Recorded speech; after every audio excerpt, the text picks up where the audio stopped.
उपस्थ वेगम, यानी कि जनेंद्रियों का वेग। तो श्रील प्रभुपाद जी बताते हैं इसके बारे में, पढ़ता हूं।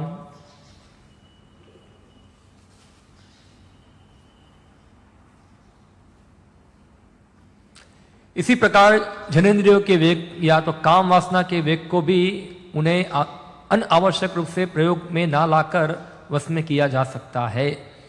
जनेंद्रियों का उपयोग कृष्ण भावना भावित संतान उत्पन्न करने के लिए ही किया जाना चाहिए, अन्यथा उसका प्रयोग ना किया जाए।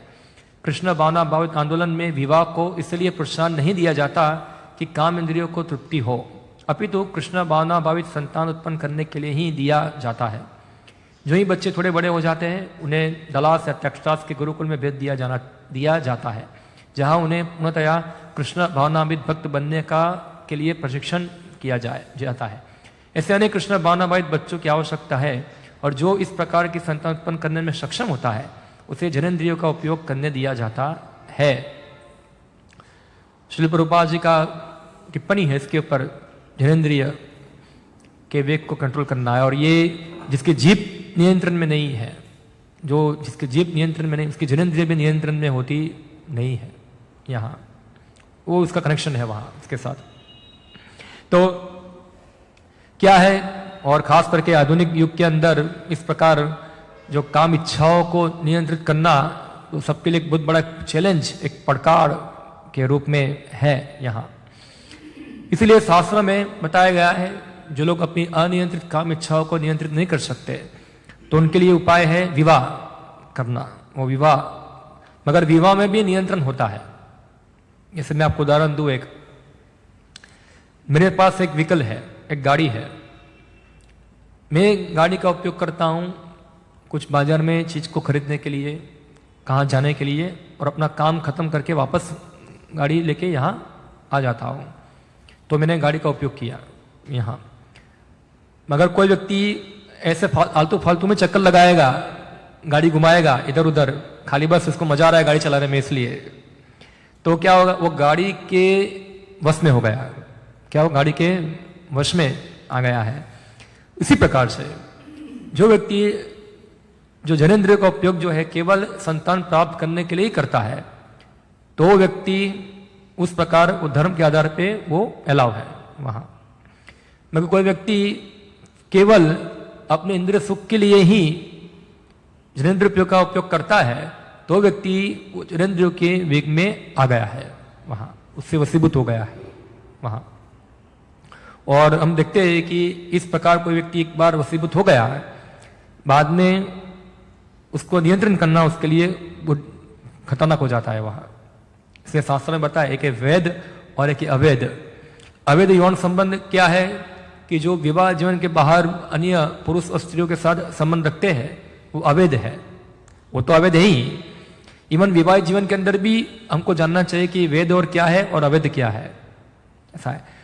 इवन विवाह जीवन के अंदर भी व्यक्ति जो केवल अपने इंद्रिय तृप्ति के लिए ही स्त्री पुरुष संबंध रखते हैं वो भी अवैध है, वो भी 4 नियम का भंग है वहां।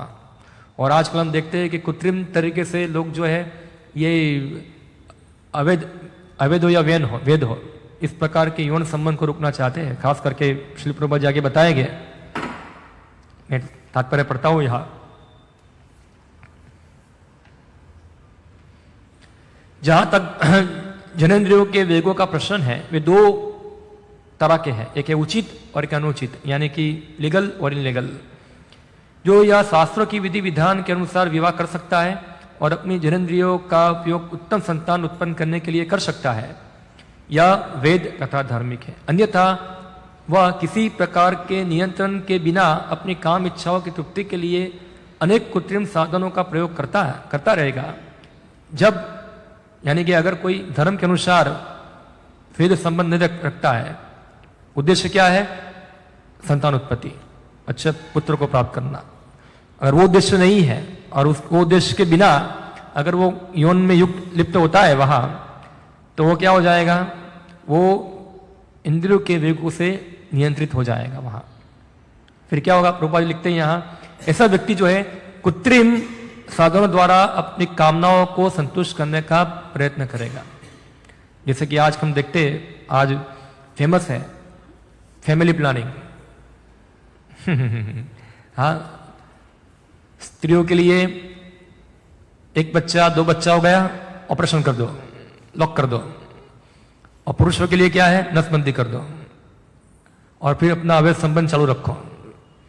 क्योंकि अवैध इस प्रकार संबंध से क्या होगा, बच्चा उत्पन्न होगा, तो इसलिए क्या करो, ये नियंत्रण कुटिल तरीके से इसको रोक दो, तो हमारा इंद्र तृप्ति चलता रहेगा। और जो इसका परिणाम जो होता है, यानी कि जो फल बच्चे के रूप में, वो हमको उसका बोझा उठाना पड़ेगा नहीं, उससे हम बच जाएंगे वहां। तो ये प्रभुपाद बताया, ये पाप कर्म है। ये क्या है, ये पाप कर्म है। और इस प्रकार से व्यक्ति जो है वो भक्ति में प्रगति कर पाएगा नहीं यहाँ। हाँ, तो खास करके सभी के लिए प्रभुपाद जी बताए, चाहे गृहस्थ हो, ब्रह्मचारी हो, सभी के लिए अगर इस प्रकार के वेगों से नियंत्रित, खास करके कामनाओं, यौन क्रियाओं से इसको मुक्त होना है वहां, ये सबके लिए बहुत बड़ा चैलेंज होता है यहाँ।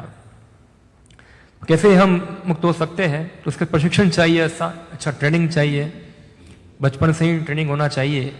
हाँ, कि जिससे व्यक्ति जो है ये कामनाओं के ऊपर नियंत्रण करे और उसको प्रॉपरली यूज कर पाए।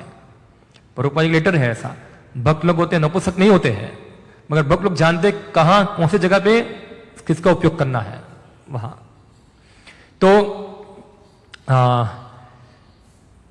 प्रभुपाद जी बता रहे हैं ऐसा कि हर व्यक्ति का कुछ ना कुछ उपयोग है वहां। अगर वो शास्त्र के नियम को तोड़ता है तो क्या होगा, नियम तोड़ने से व्यक्ति जो है तो अब खुद के जीवन में ही अवैध संबंध स्थापन करेगा, और अगर वो ज्यादा रोक नहीं पाया तो उसका परिणाम क्या होगा, आगे जाके अवैध और अन्य चीजों में भी आ जाएगा, बाहर भी चला जाएगा आगे जाके। या तो कोई स्त्री है अन्य पुरुष के साथ यौन संबंध बनाएगी, या पुरुष है अन्य स्त्रियों के साथ यौन संबंध बनाएंगे वहां, तो इस प्रकार वो आगे फैल जाएगा, डिजीज फैल जाएगा वहां। तो इसलिए प्रशिक्षण होता है, खास करके बचपन से पुरुष लोग के लिए प्रशिक्षण होता है। वो ब्रह्मचार्य आश्रम में रहते हैं, वहां उनको प्रशिक्षण दिया जाता है इंद्रियों को नियमन करने के लिए वहां।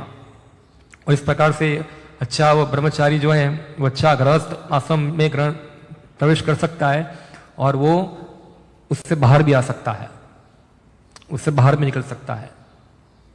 कई बार लोग बोलते हैं कि बूढ़ा होने से क्या वो व्यक्ति यौन संबंध से मुक्त हो जाते हैं, नहीं होते हैं, नहीं होते हैं। प्रभुपाद जी एक तात्पर्य में लिखते हैं कि बहुत सारे बूढ़े हैं अमेरिका के अंदर, जिसकी उम्र कितनी है, 80 साल की है, 80 साल की उम्र है, फिर भी वो लोग जाते हैं नेकेड डांस देखने के लिए वहां, और वो भी अवैध यौन संबंध में लिप्त है। ये तो मैंने पढ़ा है, एक चीज तो मैंने खुद अनुभव किया है। एक बूढ़ा व्यक्ति आया, उसकी उम्र 65 इयर्स की थी, बहुत अच्छा व्यक्ति था, वो प्रामाणिक था, जेंटलमैन था। जेंटलमैन वो हृदय से साफ था, ऐसा है। वो आज से कितने साल, 10 साल पहले की बात है, तब मेरा एज होगा 23-24 इयर्स था मेरा, ऐसा है। वो मुझे बताया, प्रभु आप सब बताते हैं, मैं 65 इयर्स का हूं, मगर मैं ही काम को कंट्रोल कर सकता नहीं हूं यहाँ, क्या करूं? आप लोग कैसे करते हैं? आप 24 इयर्स के हैं, आप लोग कैसे कर पाते हैं? ऐसा है वहां। वो हृदय से साफ था, उसे जेंटली अपना भाव प्रस्तुत कर दिया यहाँ। तो मैं बताया, देखो कृष्ण भावना मुझ के बिना उसको जीत पाना असंभव है। ऐसा मत सोचो कि व्यक्ति जो वृद्ध हो चुके हैं वो कामनाओं का विजय प्राप्त कर लिया है, नहीं, विजय प्राप्त नहीं किया है। जब तक वो कृष्ण भावनावुत नहीं बने हैं तब तक वो कामनाओं के गुलामी बने हुए हैं, 100% गुलाम बने हुए हैं।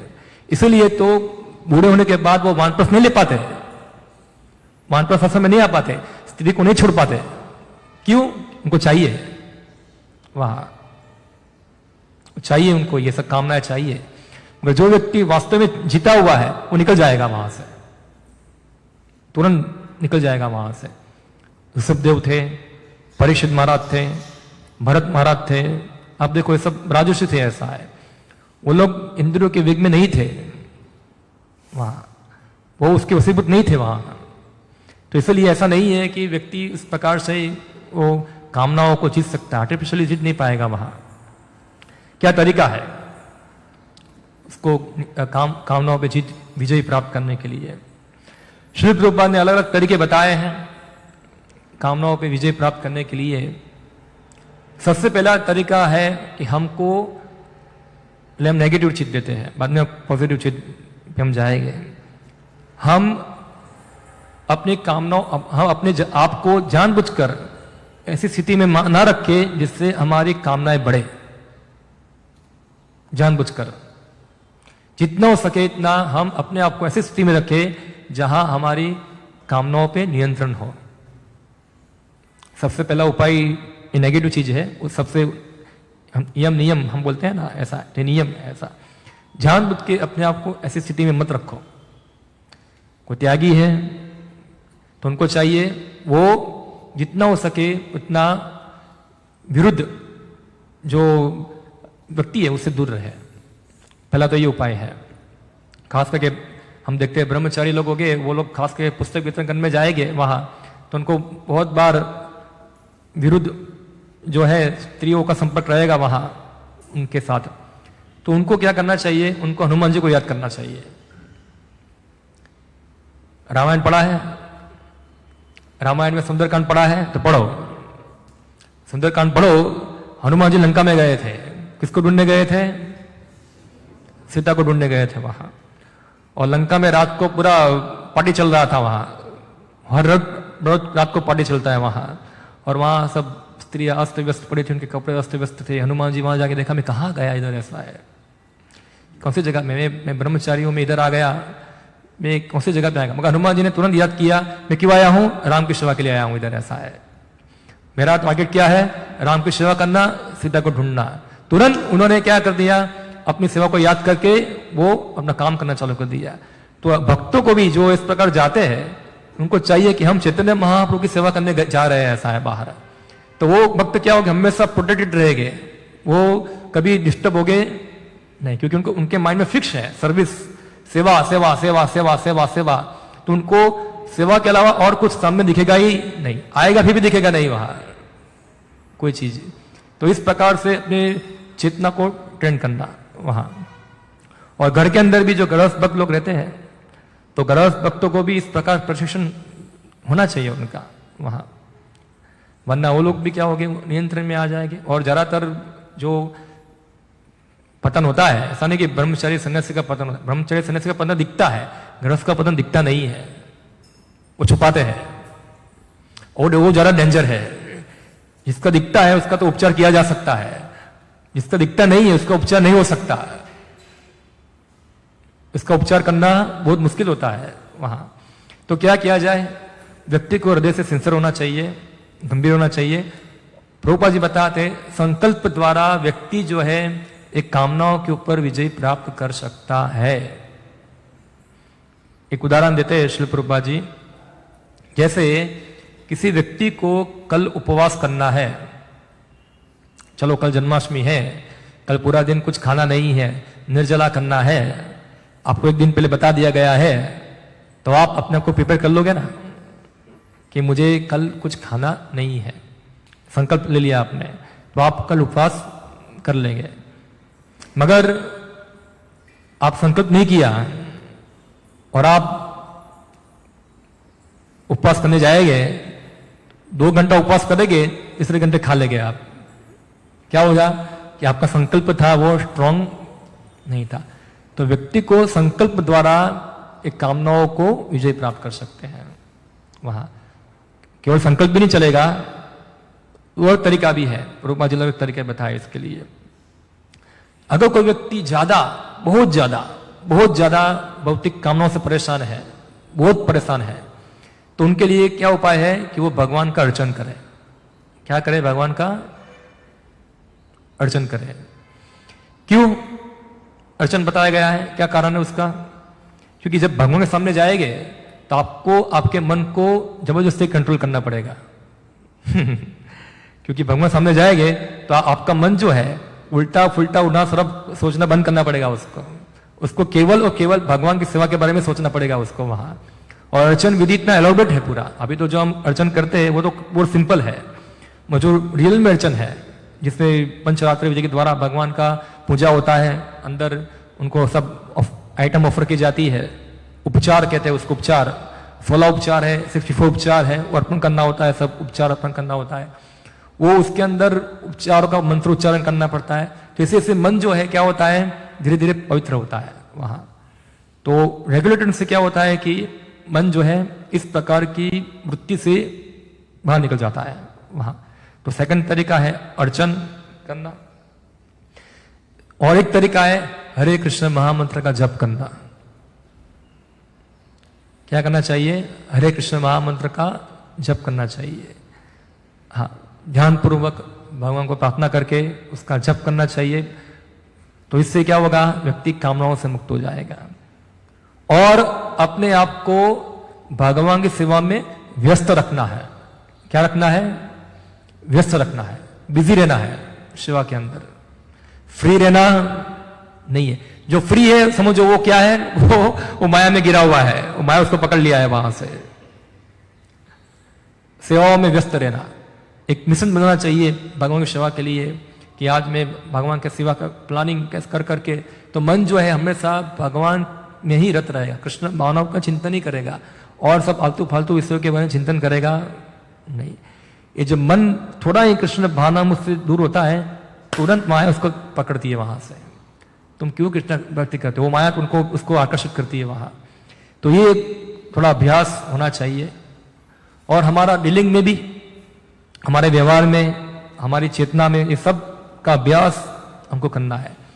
पुरुष लोगों को चाहिए कि स्त्रियों को कामुक भाव से ना देखें और स्त्रियों को चाहिए पुरुष को कामुक भाव से ना देखें।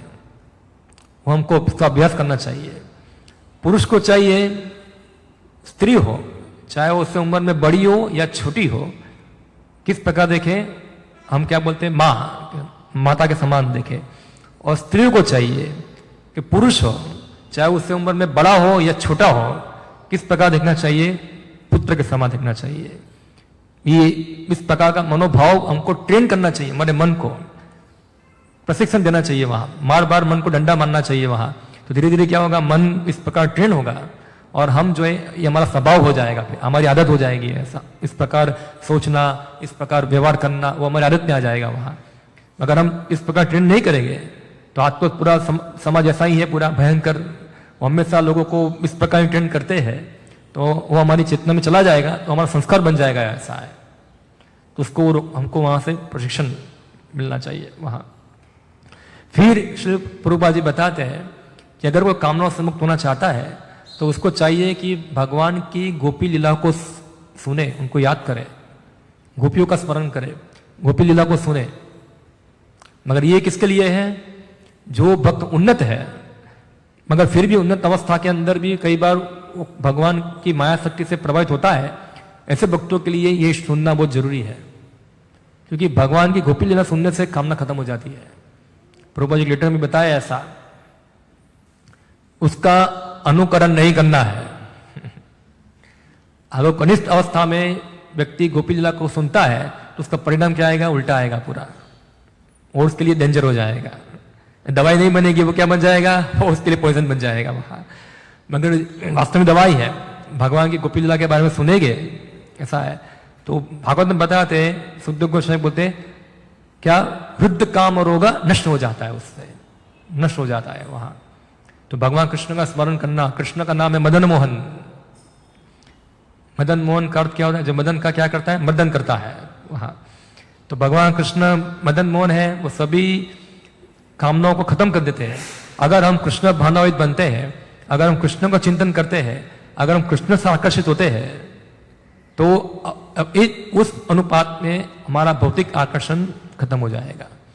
और हम देखते हैं यमुनाचार्य जो है वो क्या बताते हैं, हाँ पढ़ा होगा आपने, यमुनाचार्य भगवान के महान भक्त है। वो बोलते हैं ऐसा, यद अवधि मम चेत कृष्ण पदार विंदयो, जब से मेरा मन जो है भगवान के चरण कमलों के चिंतन में लगा है, यद अवधि मम चेत कृष्ण पदार विंद नव नव रस रुंदंतिम आसिता, हर रोज मुझे क्या मिल रहा है? नया नया रस मिल रहा है। तद अवधि नारी संगम स्मृतमान है भवती मुखार सुष्टु वनम च, उस समय के अंदर जब मैं नारी संग के बारे में सोचता हूं तो मैं इसके ऊपर थूकता हूं, ऐसा है वहां। क्या है? तुच्छ है, ऐसे है। भगवान की सेवा के सामने क्या है? पूरा ये तुच्छ है वहां। तो इस प्रकार अपने मन को स्ट्रांग करना चाहिए वहां, मजबूत करना चाहिए। और हमारा आचार्य ये सब पथ हमको दिखाया है। तो ये हमारा साधना अच्छा होगा, हम रेगुलरली हरे कृष्ण मंत्र का जप करते हैं, रेगुलरली हम प्रभुपाद की पुस्तकें पढ़ते हैं, रेगुलरली हम सेवा करते हैं, ये सब प्रोसेस को हम फॉलो करते हैं, अपने आप सब एक कामना नष्ट हो जाएगी। सबका इलाज है इलाज नहीं ऐसा नहीं है, सबका इलाज है ऐसा है, मगर हम इलाज लेने के लिए रेडी होने चाहिए। मगर हम बीमार है और बोलते हम अच्छे हो गए, तो ऐसे व्यक्ति का इलाज कोई कर सकता नहीं है, वो बीमारी रहेगा वहां। तो इसलिए ये बीमारी को दूर करने का रास्ता है, सब यहाँ सब तरीके हैं।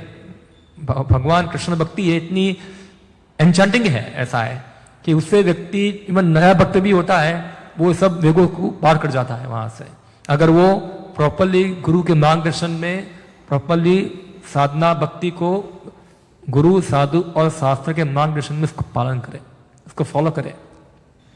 प्रॉब्लम यही है कि हम लोग जो है शरणागत नहीं है, हम लोग शरणर नहीं है। अगर हम शरणर होते हैं तो हम मुक्त हो सकते हैं। भगवान के लिए की समय लगता है मुक्त होने के लिए। अगर हम शरणागत नहीं है तो हमको माया को शरणागत होना पड़ेगा, होना ही पड़ेगा वहां, और कोई रास्ता नहीं है वहां से मुक्त होने का। और फिर हम ये सब वेगों के कंट्रोल में आ जाएंगे और ऐसे हमारा जीवन बर्बाद हो जाएगा, हम मर जाएंगे और मरने के बाद हम फिर से पता नहीं कौन सी योनि में जाएंगे, अलग अलग योनि में फिर से भ्रमण हमारा चलता रहेगा चलता रहेगा चलता रहेगा। ना जाने कितने जन्मों से हम यही क्रियाओं में पड़े हुए हैं, यही क्रियाओं में पड़े हुए हैं, ऐसा है। अब ये जन्म मिला है, अब ये अवसर मिला है, हाँ, तो इसका लाभ उठाना चाहिए। एक भक्ति रसायन सिंधु में एक श्लोक आता है, वो श्लोक के अंदर बताते हैं, एक भक्त प्रार्थना कर रहा है भगवान को, कामानिताम कथिपता पालयन्ते दुर्देशात। हे भगवान, ना जाने मैं कितने जन्मों तक एक कामनाओं के द्वारा चलित था, हाँ, उन्होंने कभी भी मेरे ऊपर कोई किसी प्रकार की कृपा की नहीं है, मुझे हमेशा मिसगाइड किया है।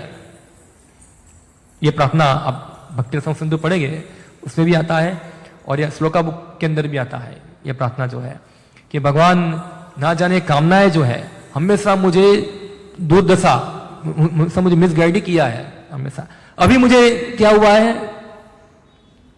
मेरी बत्ती जली है इधर मेरी चेतना जागृत हुई है अभी मुझे पता है कि यदुवर यादव के चरणों में शरणागत होना चाहिए, उनको उनकी सेवा करनी चाहिए। तो भगवान मैं यही चाहता हूं आपसे। ये श्लोक मैं एग्जैक्टली अनुवाद उसका भूल गया, मगर आप श्लोका बुक में देखेंगे वहां ये श्लोक है ये। तो इस प्रकार से एक प्रार्थना भगवान को, साथ साथ हमारा प्रयास, हाँ, सबसे श्रेष्ठ प्रार्थना है हरे कृष्ण मंत्र का जप करो, अच्छी तरह से भगवान का ध्यान करो, सेवा में बिजी रहो, उल्टा सीधा चिंतन मत करो और पूरा प्रयास करो भगवान की सेवा करने का उत्साह से पूरा छोड़ने के लिए। ये पॉजिटिव चीज है। ये क्या है, ये पॉजिटिव है। जो खाली बचने का प्रयत्न करता है वो तो फंस जाएगा।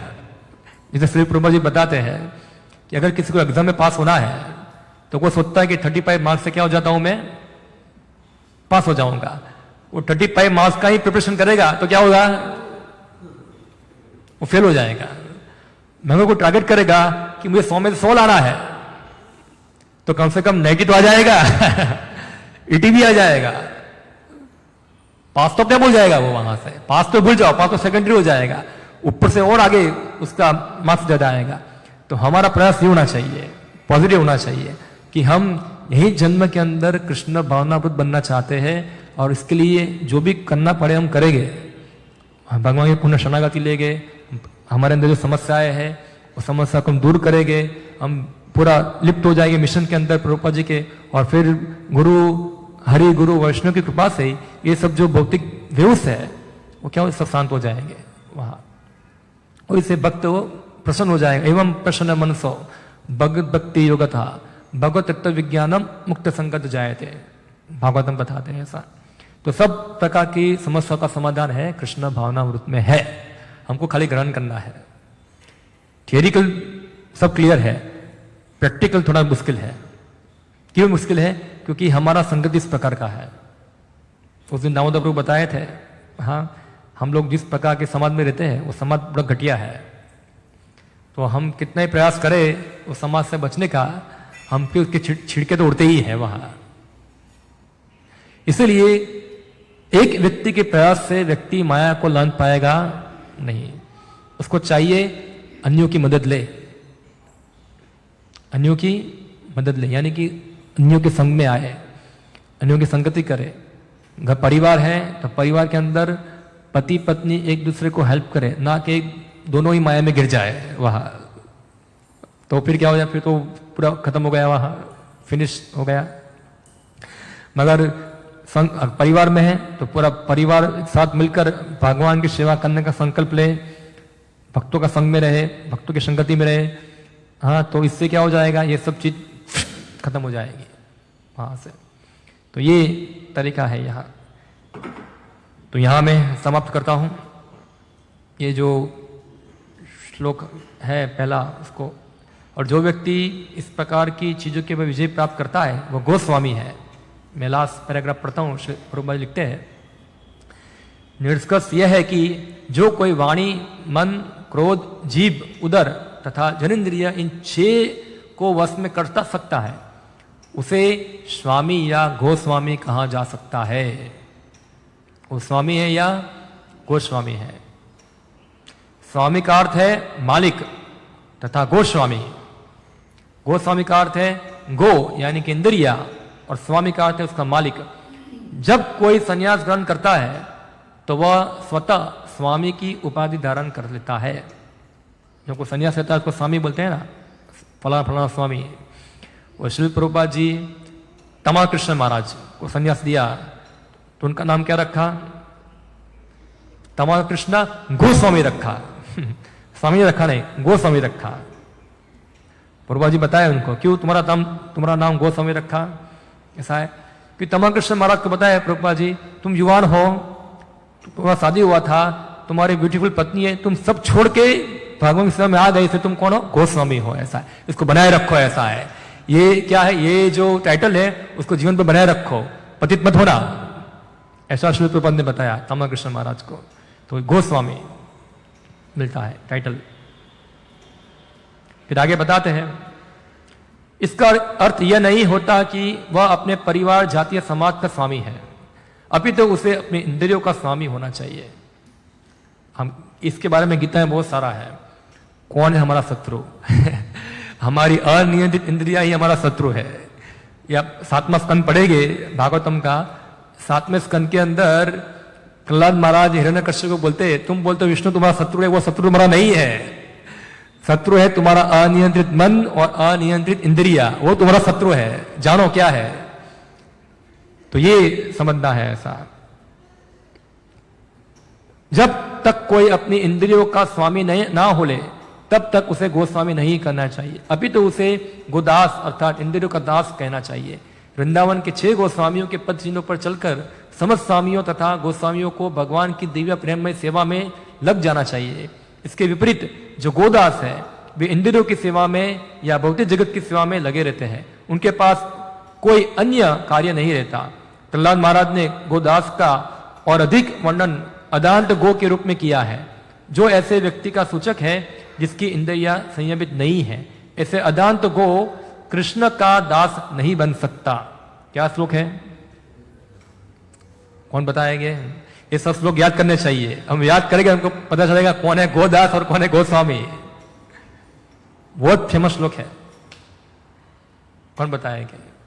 ब्रह्मचारी भक्त लोग में पता होगा सबको। मैं हिट दूं आपको क्या है। मति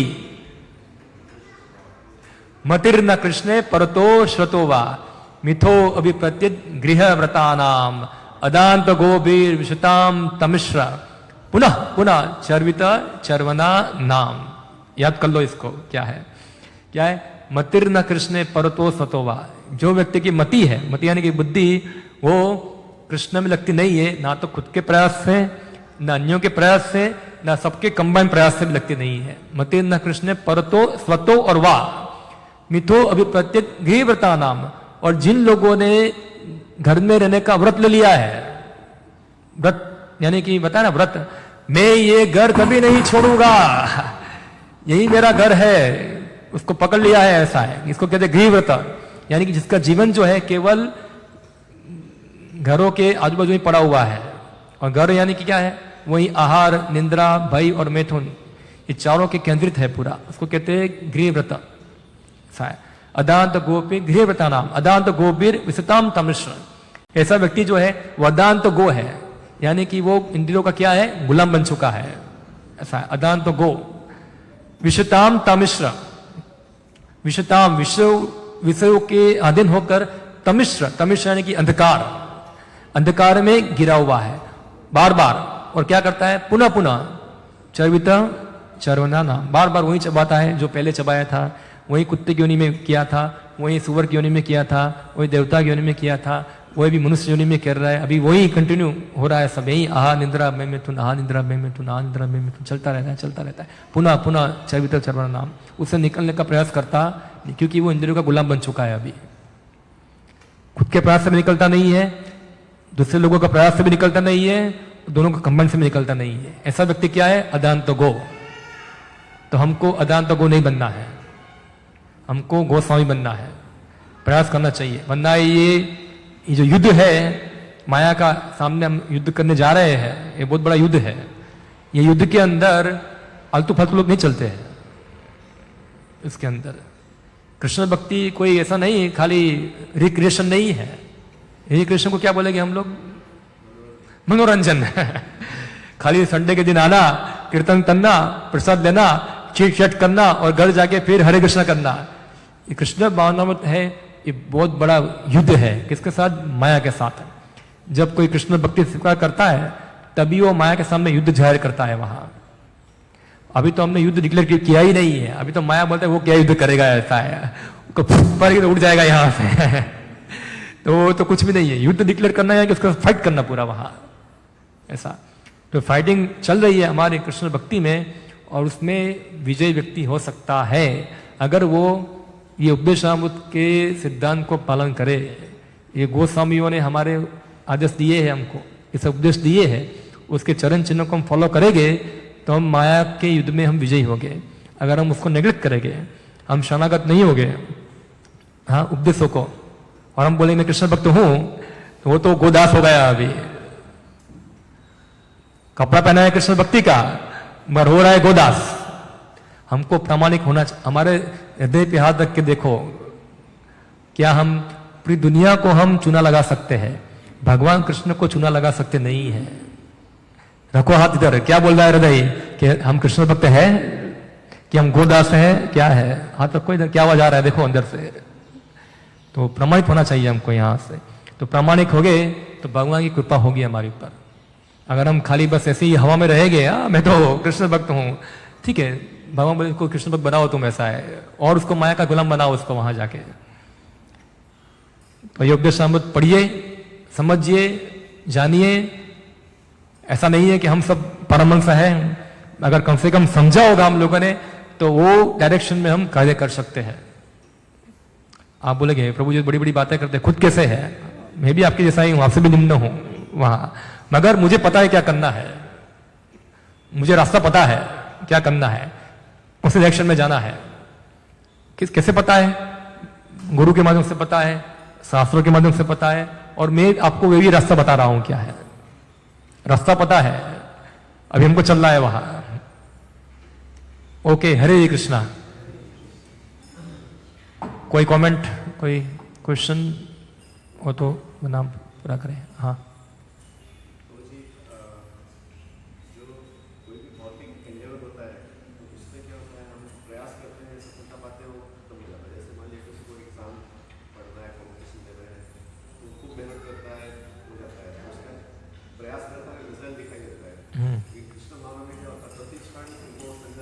हाँ, या इसके बारे में आगे आएगा श्लोक।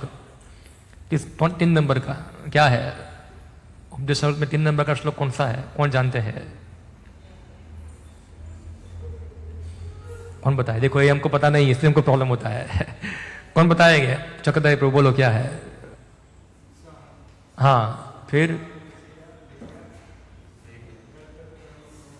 हाँ,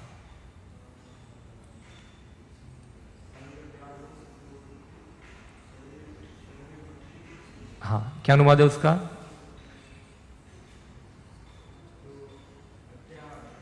अत्यार नहीं आया, आप मिस कर दिया। उत्साह, सबसे पहले कोई भी कार्य करने में उत्साह चाहिए, अगर भौतिक हो या आध्यात्मिक हो, दोनों कार्य में क्या चाहिए उसके बारे में आगे चर्चा करेंगे। हमारा जब सेशन आएगा तब मैं आपको थोड़ा ब्रीफ में बताता हूँ क्या है कि उत्साह होना चाहिए, निश्चय करना ही है, संकल्प निश्चय, फिर धैर्य, थोड़ा धीरे भी रखना है। एक दिन में सब कुछ नहीं हो जाएगा। हाँ, एक दिन में हम सोचेंगे बच्चा पैदा हुआ बोला मैं तुरंत बड़ा हो जाऊं, ऐसा है तो कम से कम 20 साल तो लगेगा बड़े होने में उसको, तो थोड़ा धैर्य भी रखना चाहिए। उत्साह निश्चयात धैर्यात तत् कर्मा प्रवर्तनात्, और अपना जो रेगुलर ड्यूटी है उसको पालन करना है। संग त्याग और शतवृत्ते, और क्या करना है, संग त्यागना है। मुझे दाऊद प्रभु बताए थे संग त्याग और शतवृत्ते, इसके बारे में उन्होंने बताया था। शतवृत्ते शतबीर भक्ति प्रसिद्धति, ये 6 क्रिया करने से भक्ति पर प्रगति होती है यहाँ, तो थोड़ा धीरज रखना पड़ेगा हमको। एक दिन में सब नहीं हो जाएगा। एक दिन में ऐसा नहीं कि हमारे कृष्ण जप करेंगे और तुरंत हमको भगवान कृष्ण दिख जाएगा, ऐसा कहाँ दिखे।